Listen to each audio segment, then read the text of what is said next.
योग निद्रा शुरू करते हैं आज की योग निद्रा को। योग निद्रा मन को वश में करके उसे शांत करने की टेक्निक है। इससे व्यक्ति अपने शरीर को पूरी तरह से शिथिल कर देता है और धीरे-धीरे जैसे-जैसे योग निद्रा के अभ्यास में आगे बढ़ता है, उसका मन अंतर्मुखी, शांत व स्थिर होने लगता है।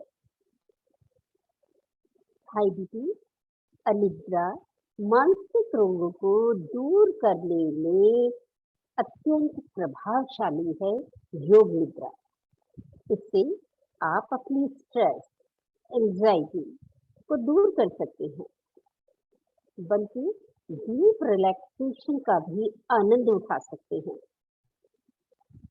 योग निद्रा को यौगिक स्लीप के नाम से भी जानते हैं।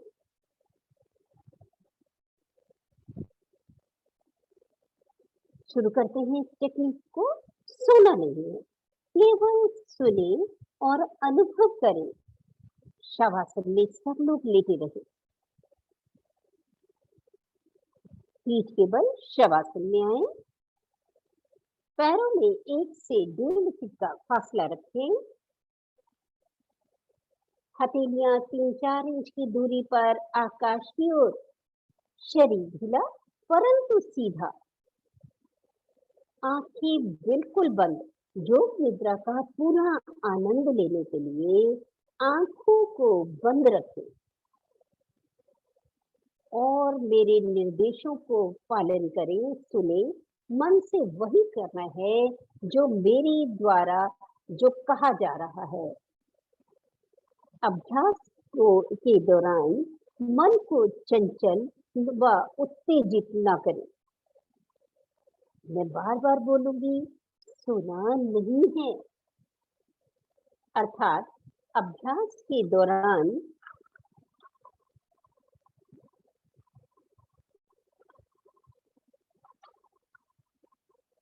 सजग रहें।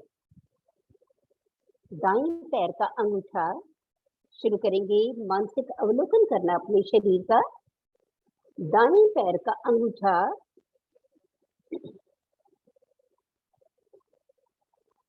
पैर की पहली उंगली, दूसरी उंगली, तीसरी उंगली, चौथी उंगली,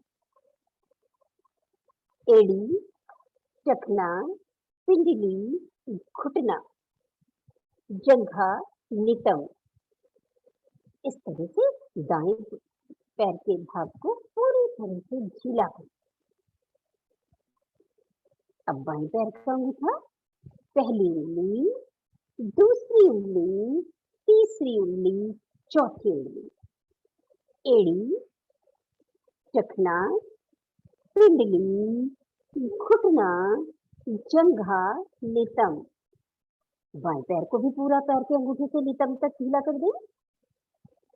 अब दाएं हाथ के अंगूठे पर अपनी मानसिक दृष्टि डालें।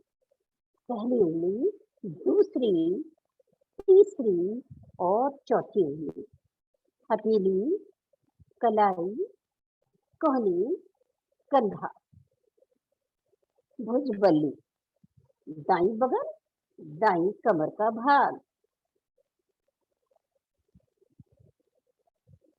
कर दें इन सभी अंगों को ढीला। बाएं हाथ के अंगूठे से लगकर बाईं कमर तक के भाग को ढीला करें।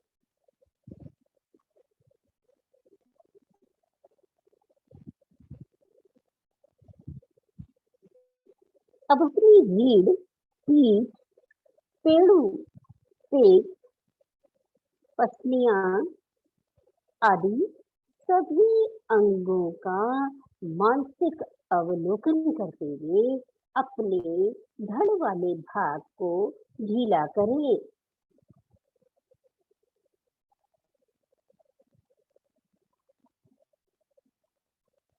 अपनी चेतना को ऊपर की ओर लाते हुए सिर का ऊपरी भाग व पिछला भाग, मस्तक, आंखें, भौहें, दोनों कान, दोनों गाल, दोनों नासिका छिद्र, दोनों होंठ, नीचे और ऊपर का जबड़ा गर्दन वाले भाग को निहारें। अब श्वास प्रश्वास को देखें। शरीर के संपूर्ण अंग आपके ढीले हो गए। अब अपने श्वासों पर अपने ध्यान को लाएं। उनको निहारें बस साक्षी भाव से। दृष्टा बने रहे अपने श्वासों के, कोई हस्तक्षेप ना करे। जब श्वास आए भरे तो कहें ओम, और जब श्वास बाहर आए तो एक कहें। ऐसे श्वास भरे तो दो और बाहर आए तो दो कहें। इसी तरीके से 11 बार अपने श्वास को पूरी सजगता से भरे और छोड़े।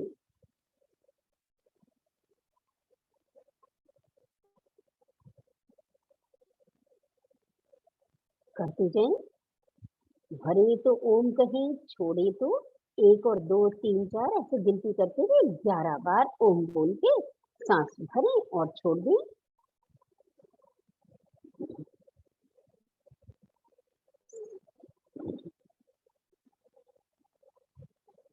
संकल्प ले योग निद्रा की गहराई में। जब हमारा चेतन व अवचेतन मन, कॉन्शियस और सबकॉन्शियस माइंड शांत है, तो उस समय किया गया संकल्प प्रबल होता है। संकल्प आपका जन लोक कल्याण की भावना से संबंधित हो, स्वार्थ भाव से संबंधित ना हो।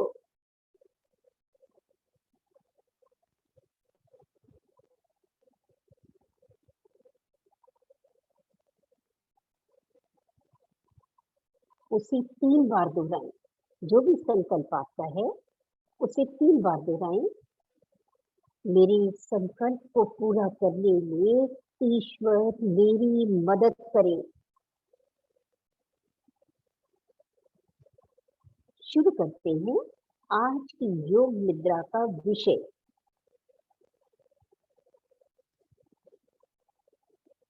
भीतर का आनंद और योग निद्रा।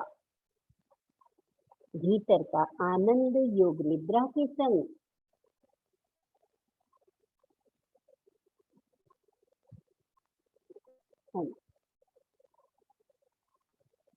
बहुत बोला जाता है, भीतर देखिए, अपने अंदर झांके, सब कुछ अपने अंदर है। तो क्या करें? क्या देखें भीतर? आइए इसे देखते हैं कि क्या कहने जा रही हूँ मैं। हमें अपने भीतर क्या देखना है। भीतर देखो, भीतर देखो। बाहर से देखने में तुम कितने सुंदर दिखते हो। शरीर सुंदर, शक्ल सुंदर, वस्त्र सुंदर, आभूषण सुंदर, उठना बैठना सुंदर, घर सुंदर, आंगन सुंदर, किचन सुंदर, सब सुंदर। पर भीतर कुछ भी सुंदर नहीं है। सब अस्त व्यस्त पड़ा है। क्या देखें? इसी को देखें। कभी हमने देखा है कि हमारे अंदर कितना अस्त व्यस्त है? सब अव्यवस्थित है। सब ऊट पटांग है। सब बेसिर पैर है। सब बेसुरा है। सब भद्दाए है। सब असंगत है। ये सब क्या है? ये बात क्या है? ये माजरा क्या है? भीतर इतना गंदा क्यों कर रखा है? क्यों भर रखा है? इतना कूड़ा करकट क्यों इकट्ठा कर रखा है? इतनी मवाद क्यों जमा कर रखी है? इतने सांप बिच्छुओं को क्यों जगह दे रखी है? क्यों कबाड़ खाना बना रखा है अपने भीतर? भीतर इतना राग, इतना द्वेष, इतनी जलन, इतनी ईर्ष्या, इतनी घृणा, इतनी निंदा, इतनी चुगली, इतनी नुक्ताचीनी। भीतर हमारे इतने दोष, इतने दुर्गुण, इतनी बुराइयां, इतनी अकड़, इतना दंभ, इतना घमंड। थोड़ा भीतर भी देखो, भीतर भी झांको, अपने भीतर भी ध्यान दो। इतना अंतर क्यों, इतना फासला क्यों, इतनी विषमता क्यों?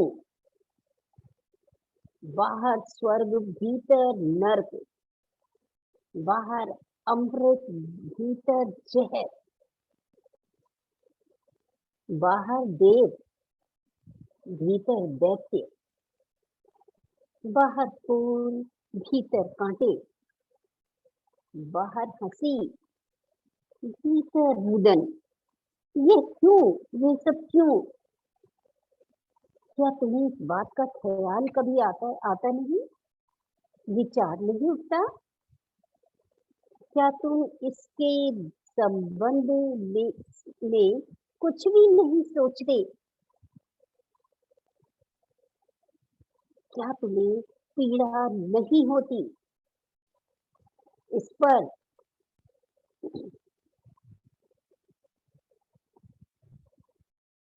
विषमता पर थोड़ा सोचो, थोड़ा विचारो। हम इतना पाठ करते हैं, इतनी पूजा करते हैं, इतना सत्संग करते हैं, इतनी कथाएं सुनते हैं, इतने व्रत उपवास करते हैं, इतना ध्यान समाधि लगाते हैं, फिर भी कुछ फर्क नहीं पड़ रहा, कोई परिवर्तन नहीं हो रहा, कोई क्रांति नहीं हो रही है। बीमारी है कि बढ़ती जा रही है, रोग फैलता जा रहा है और तुम सोए पड़े हो। तुम्हारे अंदर कितनी दीनता, कितनी हीनता, कितनी विकार, कितनी वासनाएं भरी पड़ी। क्या इनका तुमको पता नहीं है? क्या इनका तुमको ज्ञान नहीं है? सब पता है, सब जानते हैं, अच्छी तरह से जानते हैं, फिर भी आंख बंद करके बैठे हैं, अंधे बन बैठे हैं। जब दूसरों से बात करते हैं तो अपने आप को दूध का धुला बता देते हैं, सज्जन बताते हैं, सत्पुरुष बताते हैं और कहते हैं कि हम विद्वान हैं, बुद्धिमान हैं, मानुष हैं, संपन्न हैं, भले मानुष, सभ्य हैं, दुनिया की रीति नीति जानते हैं।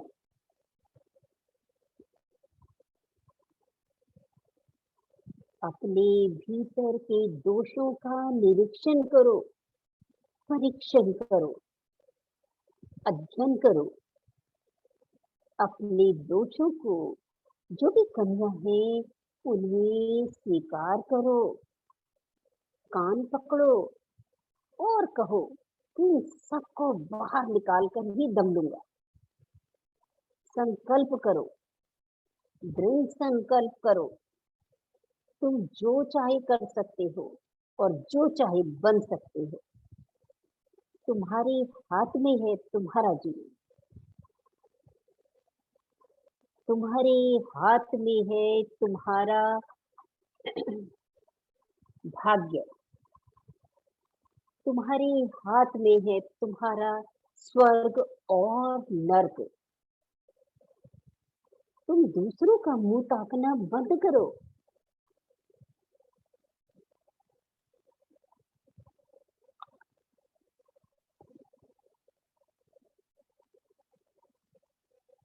अपने कदमों पर खड़े हो जाओ, आत्मदीपक बनो, स्वयं प्रकाश बनो। अब तो चेतो, भटकते भटकते कितने युग बीत गए, कितने जन्म बीत गए, कितनी सदियां बीत गईं, तुम अभी सोए पड़े हो, बेहोश पड़े हो। आंखें खोलो और आगे बढ़ो, अपने भीतर को सजा लो, संवारो, अपने भीतर को संवारो। अपने कैसे संवारें अपने इस भीतर को? क्या करें इसके लिए? अपने अंतःकरण की शुद्धि से हम अपने भीतर को सजा संवार सकते हैं। अब प्रश्न आता है कि ये अंतःकरण क्या है? वास्तव में अंतःकरण दो शब्दों के योग से बना है, अंतः प्लस करण। अंतः का अर्थ है आंतरिक और करण का अर्थ है औजार या उपकरण या साधन। यह जीवात्मा जब एक कार्यकाल के लिए पृथ्वी लोक पर आती है तो उसको अपना जीवन सुचारू रूप से चलाने के लिए कुछ औजार साथ में दिए जाते हैं उस परम सत्ता की तरफ से, उस ईश्वर की तरफ से जो इस संसार को चला रहा है। जैसे वो क्या है औजार? जैसे देह, इंद्रियां, मन, बुद्धि, चित्त और अहंकार। इनमें देह और इंद्रियां बाह्य उपकरण हैं जो हमें बाहर से दिख रही है, और मन, बुद्धि, चित्त, अहंकार आंतरिक उपकरण हैं जो हमें बाहर से नहीं दिखते हैं। जैसे किसी मशीन की को नियमित ग्रीसिंग से, साफ सफाई से उपयोगी बनाया जाता है, उसी प्रकार इन उपकरणों को नियमित, शुद्ध, पवित्र और कार्य योग्य बनाना बहुत जरूरी है।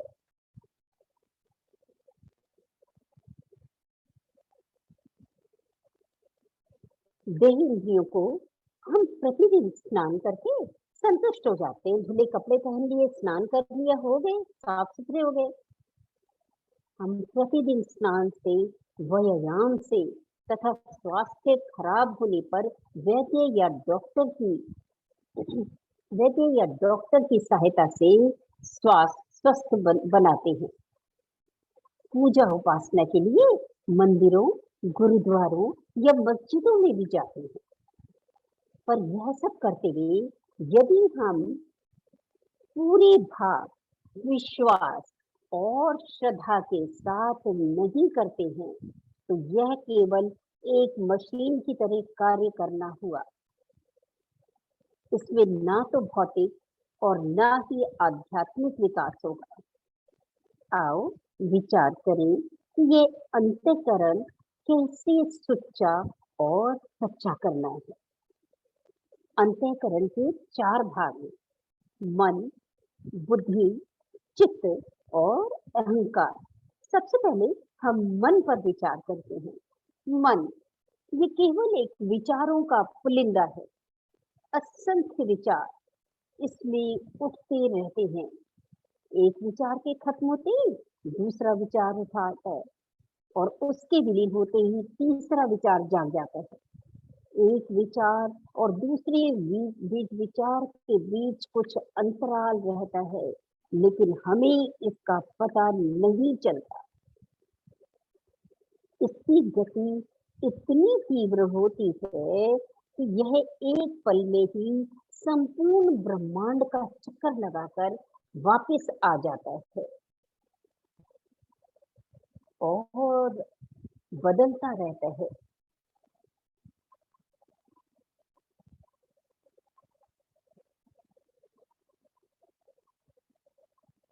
कभी एक साथ नहीं रहता, कभी आलस से, प्रमाद से भरा रहता है और कभी उत्साह उत्तेजना से भरा रहता है। कभी केवल खाली योजनाएं ही बनाता रहता है, कभी एकाग्र भी हो जाता है। मन को शुद्ध करने के 2 उपाय बताए गए हैं। अब मन को शुद्ध कैसे करें? हमें ये भी तो पता होना चाहिए अंतःकरण की शुद्धि में कि जो हमारे 4-5 जो मैंने बताए हैं आपको, कि अब जैसे मन की बात कर रहे हैं, तो मन को शुद्ध कैसे करें? हर एक का तरीका भी हमें पता होना चाहिए। तो मन को शुद्ध करने के 2 उपाय बताए गए हैं, यानी अभ्यास और वैराग्य। अभ्यास, मन अपना भोजन इंद्रियों के द्वारा बाहर के विषयों से ग्रहण करता है और इसलिए वह बहिर्मुखी रहता है, हर समय बाहर भागता रहता है मन, हमें छोड़-छोड़ के। 1 मिनट में यहाँ है, 1 मिनट में अमेरिका पहुँच जाता है हमारा मन। जब सब ओर से मोड़कर इसे किसी एक केंद्र पर, बिंदु पर टिकाने का अभ्यास किया जाता है, तो वह अंतर्मुखी हो जाता है और एकाग्रता बढ़ती जाती है। फिर जब इसका अच्छा अभ्यास हो जाता है, तो यह साधक का स्वभाव बन जाता है। जो केंद्रों में ओम की ध्वनि पर या आसनों के दौरान किसी विशेष चक्र पर या प्राणायाम के दौरान श्वासों पर ध्यान केंद्रित करने पर हम बार-बार बोलते हैं, ये ध्यान लगाएं, वो ध्यान लगाएं और मन को नियंत्रित करें। ध्यान केंद्रित करने के लिए कहा जाता है, तो इसमें स्वतः ही अपने आप ही इसको अंतर्मुखी करने का अभ्यास भी होता है जब हम ये सब करते हैं। अब आते हैं वैराग्य पर। मन की शुद्धि का दूसरा उपाय है वैराग्य। वैराग्य का अर्थ है राग से, मोह से विरक्ति का होना। कुछ प्रकार के त्याग अभ्यास से मन में स्वतः ही कुछ प्रकार के त्याग के अभ्यास से मन में स्वतः ही वैराग्य जाग जाता है, जो मन को शुद्धि के लिए अनिवार्य है। जैसे क्रोध का त्याग यानी राग, इंद्रियों का दमन, फालतू विषयों से हटना, दम, आलतू फालतू कार्यों का त्याग, उपरीत, जीवन शैली में अधिक सुख सुविधा का त्याग, तितिक्षा, अहम का त्याग, श्रद्धा और फालतू योजना बनाने में उलझने का त्याग, समाधान। योग साधक सौभाग्यशाली हैं, जो नित्य योग साधना में इसका अभ्यास स्वतः ही कर लेते हैं। अब आते हैं मन के दोनों भागों को जाना हमने अभ्यास और वैराग्य से। अब हम बात करते हैं बुद्धि की। अंतःकरण का तो दूसरा भाग है बुद्धि।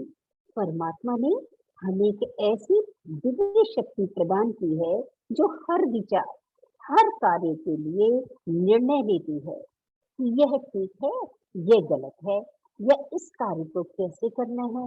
लेकिन यह सही निर्णय तभी ले पाती है जब यह निष्पक्ष हो, राग द्वेष से पीड़ित ना हो, क्योंकि जिसके साथ हमें प्रेम है, हमें तो उसके दोष नजर ही नहीं आते ना,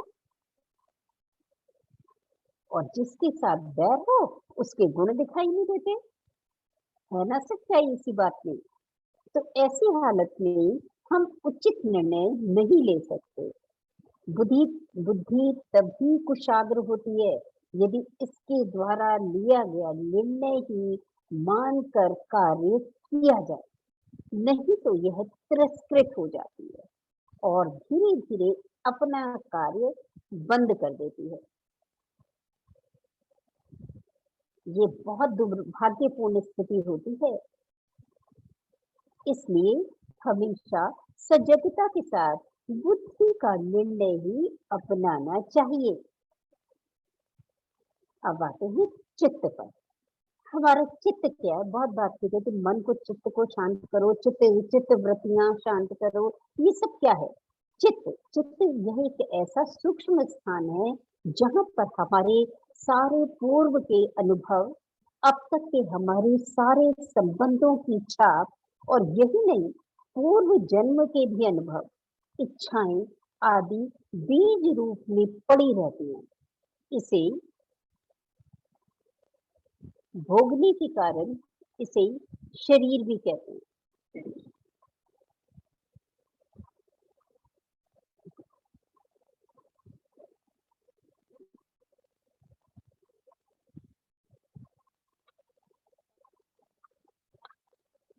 इन इच्छाओं और पुराने संचित कर्मों को भोगने के लिए जीवात्मा फिर फिर देह का चोला पहनकर पृथ्वी लोक पर आती है।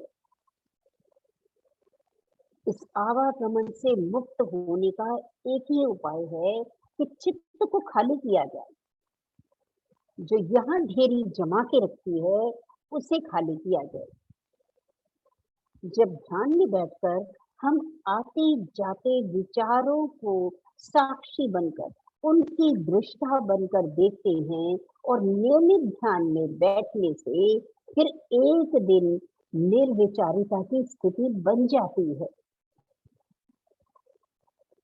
और एक दिन जब चित्त विचारों से खाली हो जाता है, तो आत्म सूर्य स्वतः ही प्रकट हो जाता है। साधक को आत्म साक्षात्कार होता है। अब आते हैं अहंकार पे। अंतःकरण का चौथा अंग है अहंकार। ये दो प्रकार का होता है। एक तो अपने कर्ता होने का, मैं हूँ, सब कुछ जो कुछ भी हूँ बस मैं हूँ, ये मैं करता हूँ, मैं परिवार का पालन करता हूँ, ये साम्राज्य मेरा है। ये मैं का विचार साधक को पतन की गर्त में गिराता चला जाता है। इसको हम ज्ञान की खुराक देकर खत्म कर सकते हैं कि मैं कुछ भी करने वाला नहीं हूँ, मैं कुछ भी नहीं कर सकता। उस परम सत्ता की चेतन शक्ति से ही सभी कार्य हो रहे हैं।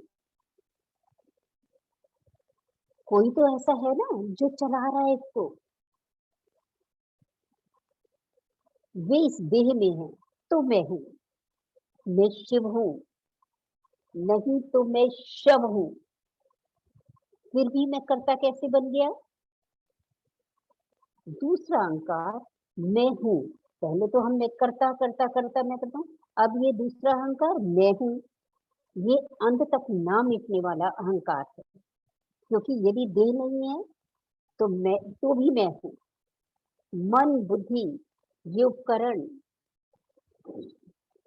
मैंने धारण किए हैं। सो मैं तो अजर अमर शाश्वत हूँ। केवल साधना के द्वारा ध्यान में गहरे उतरकर इस परम सत्ता में विलीन करना होता है। यही हमारे नर तन मिलने का उद्देश्य है।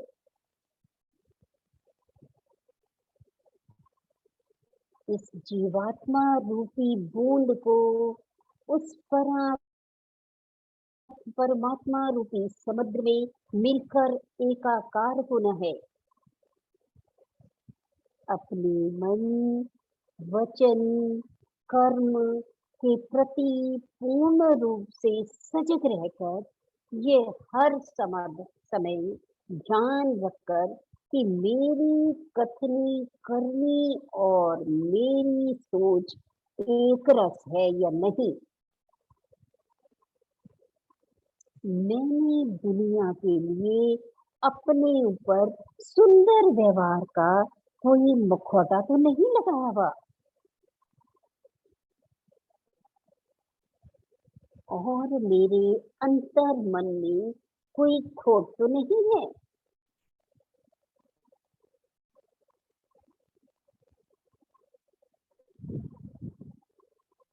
बस धीरे धीरे अंतःकरण शुद्ध होने लगता है और हमें यह पता भी नहीं चलता कि कब हमारा स्वभाव बन गया है, जिससे हमारी आध्यात्मिक प्रगति तीव्र होती है और हम अपनी मंजिल की ओर बढ़ने लगते हैं।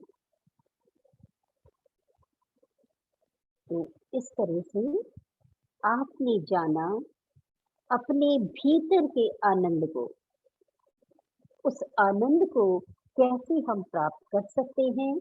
अपने भीतर झांककर अपनी गंदगी को जब हम बाहर निकालेंगे तो सच्चे मोती हमें मिलेंगे। उसे सच्चा कैसे करें अंतःकरण को, आज हमने इसको जाना।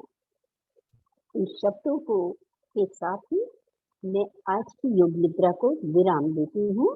आप लोग दाईं ओर से करवट लेके उठ के बैठें और शशि जी से अनुरोध करूँगी कि वो शांति पाठ कराएँ